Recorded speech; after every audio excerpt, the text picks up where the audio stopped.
For those who are watching, how it works is Canadian companies come to see the government to have export permits emitted.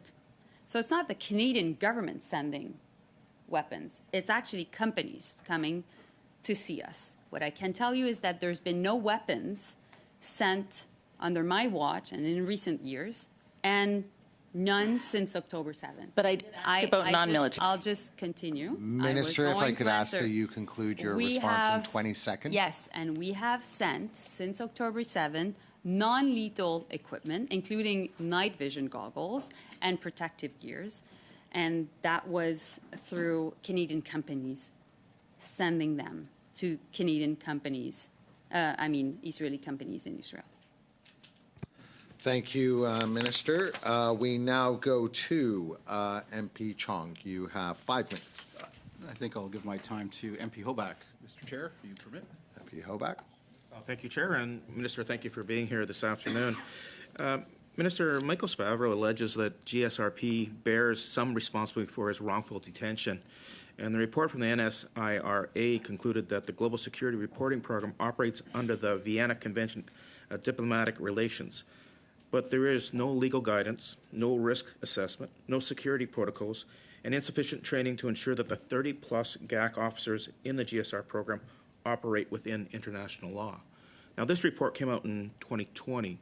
Has anything changed in regards to that, or is there any accuracy to what this report is saying? Randy, I'll be super frank.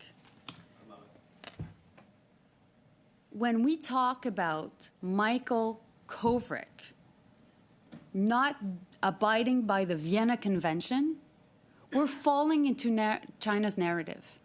And I'm really mad that the Conservative Party and you would raise this question, because we have been fighting to get these two Michaels back. We got, no, but let me finish, and I'll answer your question. But I refuse the premise of the question. And it's not partisan, guys. It is, no, it's not. No, it is. No. It comes under these the mechanism two Canadians, of global Randy, affairs. these two Canadians were arbitrarily jailed in China. And every single day was a day It's not me that saying they that. It's shouldn't Michael have been Spavro jailed. saying that. You and do understand that. I'll get to the GSRP. Okay. But really, you can ask me questions about the GSRP. No problem. But please, don't get into the narrative of China saying that because he was a GRCP officer, he was therefore not abiding by the Vienna Convention, and therefore they were allowed to jail him. And so I'm sorry, Minister, this but is Michael this Spavro. is He's a victim making the allegations, going against our national interests. And I do have to ask you then, why did you problem when wait it comes 3 to years to dealing with release the arbitrary report? detention. But GSRP, Why did you wait 3 years to release the report? No. But Yeah, we Allow just the seen minister it to in December respond. 2023. So, It was written in but 2020. I'm so sorry, why and Michael 3 years did you hold on to this report? But Randy, the two Michaels issue was not a partisan issue. We all stood behind them. And Michael Kovrig's reputation has been affected by this allegation. So that's why I'm mad that you're referring to this question, because I know that that must not be your intent. It can't be your intent. No Canadian would be trying to actually to have a negative impact on this Canadian hero.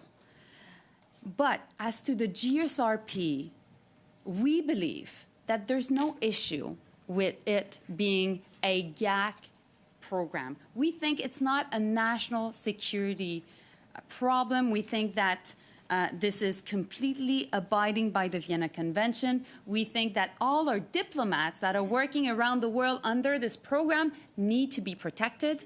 And that's why we will continue to work on this issue. And maybe, David, you want to continue. Okay, just before we go there, though, I only get so much time, unfortunately, Minister, and I want to be respectful here, but this report was done in 2020, so can you tell me in the last 3 years, now that it's been released in 2023 and we're into 2024, that you've actually addressed the issues that were raised in this report? Once again, if I could remind all the members to put their questions in the context of the topic. It is in the context of the departments working together and the training within individuals within the department. That talks about it. There's been no legal guidance, no risk assessment, no security pros, and insufficient training. So have you addressed those issues that were in the report? Yes, I've answered the NCIRA committee on this, but maybe, David, you want to add to it because I know you've been very much involved. So the short answer is yes. We received the report. We acted on it. We accepted the recommendations. If you look at the letter, which is in the public domain, that my predecessor, Martha Morgan, wrote in response to the report, we took some issue with the characterization of the Vienna Convention, but we accepted the recommendations and we have actioned them. Okay.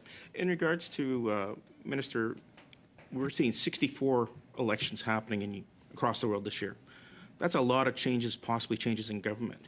And one of the complaints I get from diplomats here in Canada is they don't have an audience with the minister. They can never get an audience with the minister. So we did an order paper question on that.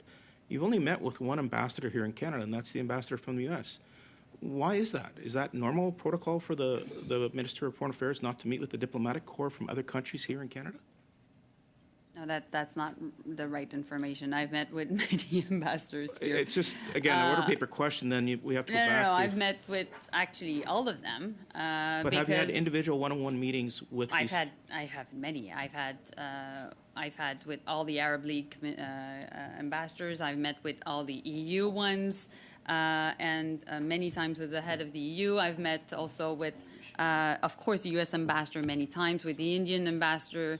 I've met... No, capacity. I'm not going to second guess you on that. And not only that, because I've gone to so many countries around the world, usually when I do a bilateral visit, usually the ambassador from the country goes. So, for example, the Macedonian ambassador was Explain there. to me then, Minister, then why an order paper question that asked specifically on that issue came back with these results. Is that a capacity issue within global affairs? Randy, They can't give the information? I don't know the specific answer on that, but clearly there is an issue with the answer, so we'll follow up. But Okay. I must reassure you that we've been in close contact. And I'm not the only one doing that because I know that Rob Oliphant, my parliamentary secretary, has been meeting with so many of them, and also Pam. Repeating what other Damoff. people, ambassadors, have been telling me in my meetings in Out of regards. time, considerably out Thank of you, time. Minister. Appreciate your time.